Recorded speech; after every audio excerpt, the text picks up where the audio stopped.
परिवर्तन सम्बन्धी संयुक्त राष्ट्रसङ्घको महासन्धिका पक्ष राष्ट्रहरूको सम्मेलन जुन स्कटल्यान्डको ग्लासगोमा नोभेम्बर 1 देखि 12 सम्म हुँदैछ। यो सम्मेलनमा नेपालले के कस्ता मुद्दा उठाउनुपर्छ?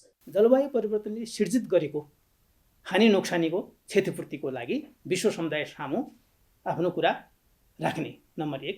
दोस्रो, 2015 मा भएको पेरिस सम्झौता अनुसार 100 बिलियन विश्व जलवायु कोषबाट जुन परिचालित हुने भनेको छ, त्यो परिचालन हुने तरिका, त्यो परिचालन चाहिँ लाई सजिलो बनाउने र गरिब देशले चाहिँ त्यो वित्तलाई चाहिँ ल्याएर आफ्नो देशमा जलवायु परिवर्तनको अनुकूलन र न्यूनीकरणका योजनाहरू जुन बनाएका छन् त्यसलाई चाहिँ कार्यान्वयनमा लैजान सकोस्।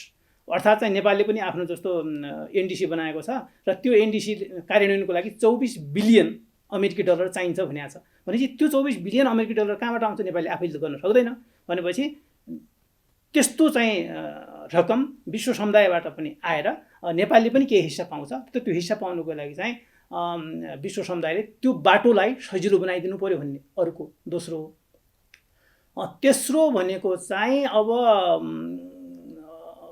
अहिलेको लस एन्ड ड्यामेज जति भइराखेको छ, जस्तो अब हिजो अस्ति तपाईँले देख्नुभयो यो बर्खा गयो, बर्खा गइसकेपछि पनि अहिले ठुलो हावाहुरी देशभरि नै चल्यो र पानी पर्यो र धान भित्र्याउने बेलामा सबै धानहरू चाहिँ अहिले पल्टिएको अवस्था छ। भनेपछि त्यसको क्षति धेरै हुने आकलन चाहिँ गरिएको छ। भनेपछि एउटा यो क्षति, अर्को चाहिँ अनयुजुअल सिचुएसनबाट हुने क्षति, जस्तो मेलम्चीको क्षति, जस्तो मनाङको क्षति जुन हामीले कल्पना गरेको थिएनौँ। र त्यस्तो खालको चाहिँ हानि नोक्सानी र यही वर्ष मात्रै नेपालले हेर्ने हो भनेपछि 18वटा पक्की पुलहरू जुन इन्फ्रास्ट्रक्चर छ, भौतिक संरचना छ, त्यो लगायत अरू भौतिक संरचना पनि चाहिँ यो बर्खामा चाहिँ ध्वस्त भए। भनेपछि त्यसको चाहिँ क्षतिपूर्ति लगायत अरू कुनै पनि जलवायुजन्य विपदबाट हुने क्षतिपूर्तिको लागि नेपालले आफैले धान्न सक्दैन। किन सक्दैन भनेपछि 2010 देखि 2020 सम्मको आँकडालाई हामीले केलाएर हेर्ने हो भने 40 अरब रुपैयाँ नेपालले हानि नोक्सानी गरेको छ यही जलवायुजन्य विपदबाट। भनेपछि 8 लाखवटा संरचनाहरू ध्वस्त भएका छन् यही 10 वर्षमा। भनेपछि यो 10 वर्ष भनेको एकदमै नेपालको लागि पीडदायक भएको छ 2010 देखि 2020 सम्मको अवस्थामा, र यो बढ्नेवाला छ। भनेपछि यो बढ्दै जाँदाखेरि चाहिँ अब नेपालले त्यत्रो धान्न सक्ने कि नसक्ने, 40 अरब जब तपाईँको उसमा जान्छ प्रत्येक बर्खामा या यो जलवायुजन्य विपदले गर्दाखेरि चाहिँ जुन नेपालले हानि नोक्सानी बेहोर्नु परेको छ भनेपछि आफै गरिब देश त्यसमा पनि जलवायु परिवर्तनको चपेटमा परेर यसले धान्न सक्दैन। त्यो धान्न नसक्ने हुनाले चाहिँ हामीले उठाउनु पर्ने विषय भनेको चाहिँ हाम्रो लस एन्ड ड्यामेज, हाम्रो क्षति, हाम्रो नोक्सानीको चाहिँ क्षतिपूर्ति धनी देशहरूले एनेक्स 1 कन्ट्रीहरूले चाहिँ दिनुपर्छ भन्ने कुरा पनि नेपालले उठाउनुपर्छ। सामान राम्रो छ, ढुक्क हुनुहोस्। थाहा छ त्यसैले त यही लिन आएको गुणस्तरीय प्लम्बिङको भरपर्दो नाम मार्बल। यहाँले भन्नुभयो जस्तै त्यो क्षतिपूर्तिको दाबी गर्न सक्यो त अघिल्ला वर्षहरूमा नेपालको प्रेजेन्टेसन चाहिँ कस्तो पाउनुभयो यो सम्मेलनहरूमा? अब यस्तो छ, नेपालले अब यो नेगोसिएसन प्रोसेसमा भाग लिइरहेछ, यसलाई त अब राम्रै प्रगति मान्नुपर्छ। नेपालले आफ्नो नीति नियम जुन पेरिस सम्झौता अनुसार चाहिँ गर्नुपर्ने कामहरू जस्तो एनडिसीको सबमिसन 2020 मै हामीले सबमिट गर्नुपर्ने नेपालले गर्यो। भनेपछि त्यो अन्तर्राष्ट्रिय लेभलमा उठाउनुपर्ने विषयमा नेपालले उठाएको देखिन्छ। विश्व जलवायु वित्त बनाएको छ, कोरियामा यसको चाहिँ हेड अफिस छ। त्यो वित्त जुन 100 बिलियन अमेरिकी डलर चाहिँ गरिब देशमा चाहिँ परिचालन हुने भनेको छ, त्यो ल्याउनुको लागि चाहिँ हुने मेकानिजममा अब केही काम भएको छ। अर्थ मन्त्रालयमा यसको चाहिँ एउटा संयन्त्र गठन भएको छ, अनि सबै मन्त्रालयहरूको प्रतिनिधि रहने गरी एक खालको निर्णय गर्ने समिति बनेको छ। वैकल्पिक ऊर्जा प्रवर्धन केन्द्रले एउटा नयाँ प्रोजेक्ट त्यही वित्त अन्तर्गत पायो पनि हैन, र अरू संस्थाहरू पनि त्यसमा आबद्ध हुने प्रक्रियामा गइराखेका छन्। भनेपछि काम चाहिँ केही अगाडि बढेको छ। तर अझै पनि त्यो कस्तो भने फलामको चिउरा जस्तै भएको अवस्था छ। त्यहाँ जानु, त्यहाँबाट चाहिँ त्यो पैसा तान्नु, त्यहाँ छ खाने त्यहाँ छ पैसाको, तर त्यहाँबाट पैसा तान्नु चाहिँ साह्रै नै चुनौतीपूर्ण भएको, र खास गरेर नेपाल जस्तो देश जसमा जति त्यसका शर्तहरू छन् त्यो शर्त पुरा गर्ने हाम्रो सङ्गठनात्मक संरचना अझै पनि बलियो नबनिसकेको अवस्थामा अहिलेको भएको जुन मौजूदा संरचना छ त्यस अन्तर्गत पनि नेपालले पाउनुपर्छ त्यो वित्त भन्ने कुरालाई पनि हामीले उठाउनुपर्छ जस्तो लाग्छ। नेपालले बेहोर्नु परेको क्षति र विश्वका अरू कन्ट्रीहरूले बेहोर्नु परेको क्षतिको तुलना भएको छ? एकदमै अब यो महत्त्वपूर्ण छ। तर अहिले के देखियो भनेपछि नेपालले क्षति धेरै बेहोरेको छ। मैले अघि पनि भनेँ जस्तो 10 वर्षमा 40 अरब $400 मिलियन नेपालले चाहिँ यही जलवायुजन्य विपदबाट चाहिँ के अरे हानि नोक्सानी गरेको छ, नम्बर 1। दोस्रो कुरा चाहिँ हाम्रा जुन जीविकोपार्जनका क्षेत्र छन्, कृषि क्षेत्र, वन क्षेत्र, अनि पानी क्षेत्र र जलाधार भनौँ न, जलाधार क्षेत्र, त्यसपछि हाम्रो इन्फ्रास्ट्रक्चर जति पनि हामी चाहिँ बनाउँछौँ, भौतिक संरचना, रोड बनाउँछौँ। यस वर्ष रोड बनायौँ, अनि त्यही वर्ष चाहिँ त्यो रोड बाढीले बगाएर लैजान्छ, पहिरोले नोक्सान गर्छ। भनेपछि अरूको तुलनामा नेपालको जुन भूबनोट छ, त्यो भूबनोटले गर्दाखेरि हामी बढी त असरमा पर्ने नै भयौँ। हाम्रो हिमाल जस्तो हिमाल चाहिँ अहिले पग्लाकेको अवस्था, कतिपय चाहिँ अब हिम नदीहरू विस्फोटन हुने अवस्था पनि विभिन्न अध्ययनले देखाएको अवस्था छ। भनेपछि हिमाल पग्ल्यो, हिमालको हिउँको जुन लाइन छ, त्यो रेखा छ, हिम रेखा छ, जहाँसम्म हिउँ पर्थ्यो भन्ने छ, त्यो अलिकता माथितिर सर्दै गइराखेको अवस्था छ। भनेपछि हाम्रो वाटर टावर, हाम्रो पानीको चाहिँ जुन भण्डार हो, त्यो भण्डारमै क्षति भयो भनेपछि त्यसको एउटा असर चाहिँ हुने भयो। दोस्रो असर भनेको, त्यसको असर भनेको चाहिँ तल्लो तटीय क्षेत्रमा चाहिँ पानीका मुहान सुक्ने भयो। पानीका मुहान सुकेपछि हाम्रो जीविकोपार्जन, हामी पानीकै लागि सङ्घर्ष गर्ने भयौँ भनेपछि एउटा त्यो पाटो भयो। दोस्रो पाटो हाम्रो सुन्दर भनेको चाहिँ हिमालको देश भनेर भन्छौँ। हिउँ नै पग्ल्यो भने चाहिँ हामी के हुन्छ भन्ने अरूको चाहिँ हामीलाई चिन्ताको विषय छ। तेस्रो भनेको चाहिँ अब हाम्रो नदी प्रणालीहरू यति धेरै छन्, माथिबाट हिमालबाट बग्ने नदीहरूले तल तराईसम्म जान्छन्। तराई हाम्रो उर्वरा भूमि र तराईको उर्वरा भूमिमा चाहिँ त्यहाँबाट आउने बाढीले बसिनी चाहिँ क्षति पुर्याएको अवस्था छ। भनेपछि हाम्रा दुईटा पाटोमा एउटा चाहिँ क्षतिको न्यूनीकरणको लागि चाहिँ गर्नुपर्ने कामहरूमा पनि हामीले धेरै अब काम गर्नुपर्ने बाँकी जस्तो देखिन्छ। दोस्रो चाहिँ अब टेक्नोलोजीमा, जस्तो कुन ठाउँमा कति पानी पर्यो र त्यसले चाहिँ कस्तो खालको क्षति ल्याउँछ भन्ने पूर्व सूचना प्रणाली पनि, त्यसलाई प्रभावमा आधारित पूर्व सूचना प्रणालीलाई विस्तार र त्यसलाई समुदाय स्तरसम्मै लैजाने र ठाउँ स्पेसिफिक बनाउने। जस्तो डडेलधुरामा आजको यो अन्तर्वार्ता दिँदै गर्दाखेरिको अवस्थामा चाहिँ यो मनसुन सकिएपछि धेरै ठुलो वर्षा भएको अवस्था छ।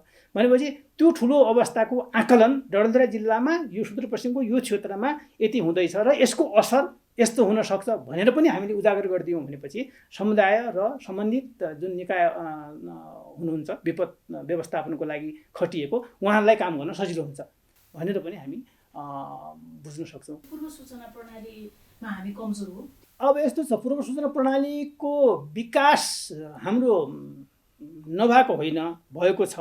तर अब त्यसलाई चाहिँ प्रभावमा आधारित बनाएर लैजाने र समुदायसम्म सूचनाको प्रभावमा चाहिँ अझै धेरै काम गर्नुपर्ने देखिन्छ। त्यसको लागि भनेको 753वटै जुन स्थानीय निकाय छन् त्यहाँ चाहिँ तपाईँको स्थानीय आपतकालीन केन्द्रको व्यवस्था गर्ने भन्ने कुरा के अरे हाम्रो ऐनमै उल्लेख छ। भनेपछि त्यो आपतकालीन केन्द्रहरू सबै ठाउँमा बनेको अवस्था छैन।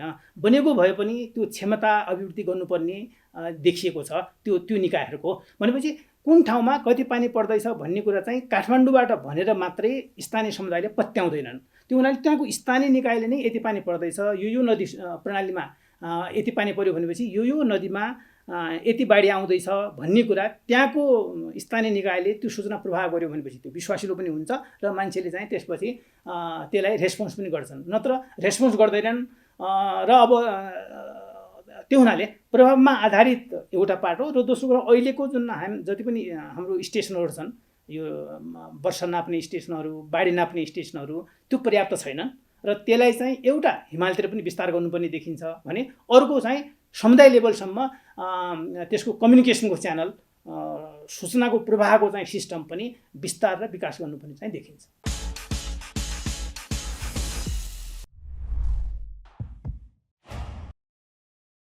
जलवायु परिवर्तनजन्य क्षतिपूर्तिको लागि धनी देशहरूले नेपाल र नेपाल जस्ता देशहरूलाई चाहिँ क्षतिपूर्ति दिने सहमति भएको थियो। तर कार्यान्वयन भएको हामीले थाहा पाएका छैनौँ। कार्यान्वयनको अवस्था चाहिँ कस्तो?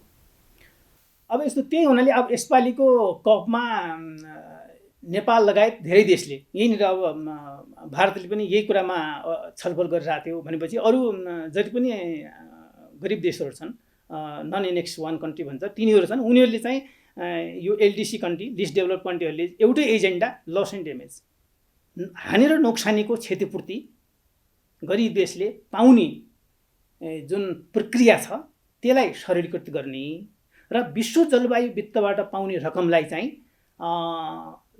कसरी सरलीकृत गरेर चाहिँ देशले पाउँछ त्यसमा पनि पुनर्विचार गर्नुपर्ने कुरामा चाहिँ अलिक बढी जोडदारका साथ उठाउने भन्ने कुरा भएको छ। तर ठ्याक्कै त्यहाँ सहमति भयो, त्यो सहमति भइसकेपछि त्यसको कार्यान्वयनको पक्षमा चाहिँ अहिले कार्यान्वयन भएर सबै देशले त्यो पाइसकेको भन्ने चाहिँ अवस्था चाहिँ छैन। तर हाम्रो तयारीको कुरा गर्ने भने जलवायु जन्य क्षति नोक्सानीको क्षतिपूर्ति दिने भनिएको विषयलाई चाहिँ नेपालले आफ्नो तर्फबाट कसरी दाबी गर्ने भन्ने कुरामा पनि त एक्सर्साइज हुनु जरुरी छ नि त। त्यस्तो भएको छ, हामी कसरी दाबी गर्छौँ भन्ने खालको कुनै एक्सर्साइज छ हाम्रो सम्बन्धित निकायहरूको, सरकारित निकायहरूको? यो एकदमै महत्त्वपूर्ण प्रश्न गर्नुभयो तपाईँले। क्षति र नोक्सानीको फ्रेमवर्क के हो त नेपालको? हामीले कस्तो अवस्था भयो भनेपछि कुन क्षतिलाई चाहिँ जलवायुजन्य क्षति हो र यो क्षतिलाई अन्तर्राष्ट्रिय लेभलमा हामीले उठायो भनेपछि यो वित्त हामी पाउँछौँ भन्ने कुरा मा काम सुरु भएको छ, तर फाइनल भएको अवस्था छैन। सुरु भएको छ भन्ने चाहिँ सुन्नमा आएको छ र हामीले चाहिँ अब यो गैर सरकारी संस्थाको तर्फबाट केही काम भएको देखिन्छ। जस्तो प्र्याक्टिकल पनि यसमा एउटा पोजिसन पेपर निकालेको अवस्था छ र कस्तो खालको क्षति, इकोनोमिक क्षति, आर्थिक क्षति र नन इकोनोमिक लस भन्छ, जस्तो गैर आर्थिक क्षति भनेका के हुन् र कस्ता खालका क्षतिहरूलाई चाहिँ हामीले अन्तर्राष्ट्रिय लेभलमा चाहिँ उठाउन सक्छौँ भन्ने कुराको एउटा फ्रेमवर्क नेपालले चाँडै सार्वजनिक गर्ने भन्ने कुरा सुन्नमा आएको छ। र त्यो चाँडै सार्वजनिक भयो भनेपछि अनि त्यो फ्रेमवर्कको आधारमा हामी अन्तर्राष्ट्रिय समुदायमा या संयुक्त राष्ट्रसङ्घको महासन्धि अन्तर्गत जहाँ क्लेम गर्नुपर्ने हो त्यहाँ त्यो अन्तर्गत हामीले चाहिँ यसरी क्षतिपूर्ति चाहियो भनेर चाहिँ हामी भन्न सक्छौँ। अहिलेको अवस्थामा चाहिँ हामीले क्षतिपूर्ति चाहियो भनेर त हामी भन्छौँ, तर कसरी दिने भन्ने कुराको चाहिँ क्ल्यारिटी चाहिँ छैन। जलवायु परिवर्तनको असर कम गर्नका लागि गर्नुपर्ने अनुकूलताका कामहरू नेपालले के गरेको छ, के गर्न बाँकी छ? अब यसमा छ एउटा कुरा, नेपालले नेसनल एड्याप्टेसन प्लान भनेको कि राष्ट्रिय अनुकूलन योजना बनाउँदैछ र त्यहाँ जानुभन्दा अगाडि, यो कपमा जानुभन्दा अगाडि नै यही महिनाको अन्त्यसम्ममा त्यो योजना बाहिर आउँदैछ, नम्बर 1। नम्बर 2, नेपालले 2019मा 2 वर्ष अगाडि राष्ट्रिय जलवायु नीति बाहिर ल्याएको छ र जसमा 8वटा एरियाहरू, क्षेत्रहरू जस्तो कृषि क्षेत्र, वन क्षेत्र, जलाधार क्षेत्र, भौतिक संरचनाको क्षेत्र र क्रस कटिङ क्षेत्रहरू जस्तो जेन्डर, सोसियल इन्क्लुजनका कुराहरूलाई चाहिँ पनि कसरी त्यो समाहित गर्दै लैजाने भन्ने कुराको कम्प्रिहेन्सिभ हाम्रो नीति पनि बनेको छ।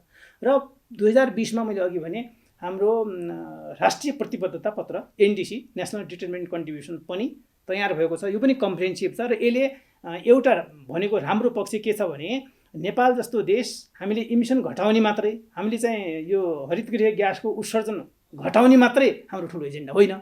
हाम्रो एजेन्डा भनेको त हाम्रो समुदाय गरिब छ, जलवायु परिवर्तनको असरको चपेटामा परेको छ भनेपछि त्यो चपेटामा परेको समुदायलाई कसरी उकास्ने भन्ने कुरा हामीले टेक्नोलोजी, अनुकूलनका जुन टेक्नोलोजीहरू छन् त्यो तल पेनिट्रेट गर्ने, समुदायमा लैजाने भन्नको लागि चाहिँ यो राष्ट्रिय अनुकूलन योजनाले त्यसलाई ल्याउँछ भने त्यही कुरा चाहिँ एनडिसीमा पनि रिफ्लेक्ट भएको छ भनेपछि 753वटै स्थानीय निकायमा जलवायु परिवर्तन र लैङ्गिक समाहित सहितको योजना बन्नुपर्ने र त्यो योजना कार्यान्वयनमा जाने भन्ने कुरा पनि उल्लेख भएको हुनाले यो 5 वर्षको हो अहिलेको बनेको हाम्रो राष्ट्रिय प्रतिबद्धता पत्र एनडिसी।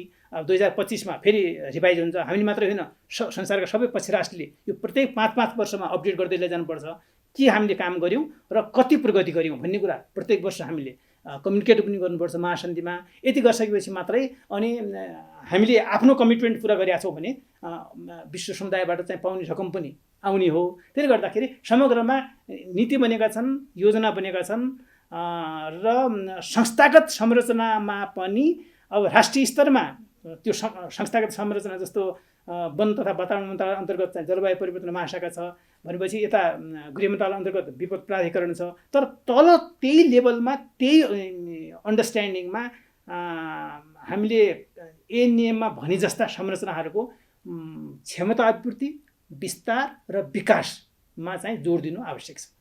जलवायु परिवर्तन सम्बन्धी संयुक्त राष्ट्रसङ्घको महासन्धिका पक्ष राष्ट्रहरूको सम्मेलनमा नेपालले 1.5 डिग्रीको तापक्रमलाई बढ्न दिन हुँदैन भनेर प्रस्ताव राखेको थियो र 1.5 देखि 2 डिग्रीसम्म भनौँ न 2 डिग्रीभन्दा तल राख्ने भन्ने खालको प्रस्ताव छ। यो सम्भव छ?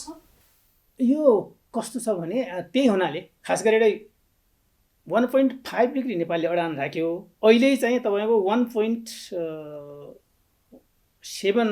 1 डिग्री प्लसमा चाहिँ विश्व तापक्रम बढेको, 1 डिग्री प्लसमा विश्व तापक्रम पुगेको भन्ने आकलन गरिएको छ। र अहिले जति पनि एनडिसीहरू खास गरेर प्रतिबद्धता पत्रहरू महासन्धि UNFCCC भन्छ त्यहाँ जति बुझाएका छन् त्यो सबैको विश्लेषण गर्दाखेरि विश्व तापक्रम चाहिँ 1.7 डिग्री पुग्छ भन्ने आकलन देखिया छ। अहिलेको चाहिँ विषयवस्तु भनेकै यही हो। सबैभन्दा ठुलो के हो भनेपछि हामीले भन्यौँ 1.5 डिग्री, हामीले भन्यौँ वेल बिलो 2 डिग्री, तर त्यो हामी राख्न सक्छौँ त अहिलेकै परिवेशमा? त्यो हुनाले अहिलेको अवस्थामा हामीले कम्तीमा पनि 2010 भन्दा अगाडिको जुन इमिसन लेभल थियो त्यसलाई चाहिँ कति पर्सेन्टमा 45% भनेको छ 2030 सम्म र 2050 मा चाहिँ हामीले नेट जिरोमा झार्न सकेनौँ भने यो सम्भव छैन। भनेपछि 2050 को रोडम्याप छ सबैलाई यो सम्झौता अन्तर्गत 2030 सम्म कति पर्सेन्टमा झार्ने र 2050 मा चाहिँ नेट जिरोमा झार्ने भन्ने कुराको सहमति छ। तर त्यो सहमति त्यो बाटोमा जानको लागि चाहिँ अलिकता केही देशहरूले चाहिँ नेट जिरो सम्भव छैन, नेट नेगेटिभतिर पो लैजाने हो कि भन्ने कुरा पनि उठाइरहेछन्। भनेपछि नेट जिरो लैजानको लागि उनीहरू किन सहमत छैनन् भनेपछि उनीहरू उद्योग धन्दा चाहिँ के अरे हटाउनु पर्यो। उद्योग धन्दा नै कोही पनि हटाउन चाहँदैन, आफ्नो विकासलाई त कसैले घटाउन चाहँदैन। भनेपछि त्यो पाटो पनि छ। त्यो हुनाले अहिले उद्योग धन्दा जति कल कारखाना जे जस्तो हाम्रो विकास छ त्यसलाई जस्ताको त्यस्तै राखेर इमिसन लेभललाई चाहिँ घटाउने कुरामा जस्तो नवीकरणीय ऊर्जाको विस्तार, जस्तो सोलर सिस्टमको विस्तारदेखि लिएर अन्य थुप्रो कुराहरू, जस्तो हाम्रो चाहिँ नवीकरणीय ऊर्जा भनेको विद्युत, नेपालमै भन्ने हो भनेपछि विद्युत चुलो फोहोरबाट चाहिँ निकाल्ने चाहिँ ऊर्जादेखि लिएर हाम्रो चाहिँ यो फसिल फ्युलमाथिको चाहिँ जुन परनिर्भरता छ, पेट्रोल डिजलको चाहिँ जुन हाम्रो निर्भरता छ त्यसलाई चाहिँ एकदमै घटाएर ड्रास्टिकली घटाएर हामी जस्तै अरू देशले पनि घटाएर लैजाने हो र आफ्नो कमिटमेन्टमा इमान्दार हुने हो भने त्यो सम्भव छ। र सबै देशले चाहिँ यो कमिटमेन्ट अनुसार चाहिँ जान सकेनन् भने चाहिँ खतरा हुन्छ भनेर यही विषय चाहिँ यसपालिको COP26 को पेचिलो विषय बन्ने अवस्था छ र यसमा छलफल हुन्छ र के कस्तो चाहिँ निर्णय हुन्छ त्यो तपाईँहरूलाई हामी पछि भन्नु। अन्तिममा जलवायु परिवर्तनजन्य विपदका घटनाहरूको बारेमा चाहिँ सूचना सम्प्रेषणको कुरा गर्ने हो भनेदेखि चाहिँ अन्तर्देशीय सूचना सञ्चारको प्र्याक्टिस कतिको देख्नुहुन्छ? यो अर्को चुनौतीपूर्ण छ। जस्तो चाइनाको हाम्रो नेपाल तटीय क्षेत्रमा बाढी आयो, भोटिकेसीको माथि बाढी आयो, त्यो जलाधार क्षेत्रमा बाढी आयो भने चाइनाले एउटा सूचना, एउटा चिठी दिन्छ, यहाँ धेरै पानी परेको छ, तपाईँहरू सतर्क रहनुहोस्। त्योभन्दा बाहेकको अरू सूचनाको अन्तर्देशीय भनौँ न त्यो सूचनाको आदान प्रदान छैन। र यहीँनिर हाम्रो भारतमा एकदमै कम्प्रिहेन्सिभ राडार सिस्टम छ। सबैतिर चाहिँ कति पानी पर्छ, कति बाढी आउँछ, यो हिजोकै यो अक्टोबर 18 कै कुरा गर्ने हो भनेपछि 17-18 मा सुदूरपश्चिम क्षेत्रको पारी उत्तराखण्ड, उत्तर प्रदेशमा यति पानी पर्दैछ भने रेड अलर्ट नै उसले जारी गर्यो। भनेपछि त्यो कम्प्रिहेन्सिभनेस त्यहाँ छ। तर त्यो कुरा, त्यो सूचना हामीलाई सेयर भएको अवस्था छैन, नेपालले त्यो पाएको अवस्था छैन। भनेपछि नेपालको संयन्त्रले पनि त्यो सूचना पायो भनेपछि नेपालले त्यसलाई आफ्नो समुदायमा परिचालन गर्न सक्ने अवस्था हुन्थ्यो र त्यसलाई गर्थ्यो पनि। तर त्यो एउटा चुनौती हामीले नेपालले नेगोसिएट गर्नुपर्ने, नेपालको पोलिटिकल लेभलमा इन्डियन खास गरेर भारत सरकारसँग यता चीन सरकारसँग हामीले राख्नुपर्ने विषय भनेको नै ट्रान्सबाउन्ड्री इन्फर्मेसन सिस्टमलाई कसरी व्यवस्थित गर्ने, कसरी त्यो सूचना पाउने र हामीले कसरी दिने भन्ने कुरा चाहिँ अहिले चुनौती छ र त्यसलाई चाहिँ सहज गर्दै लैजानुपर्छ भन्ने चाहिँ हामी बारम्बार भनिरहेछौँ र यो विषय उठान पनि गरिरहेछौँ।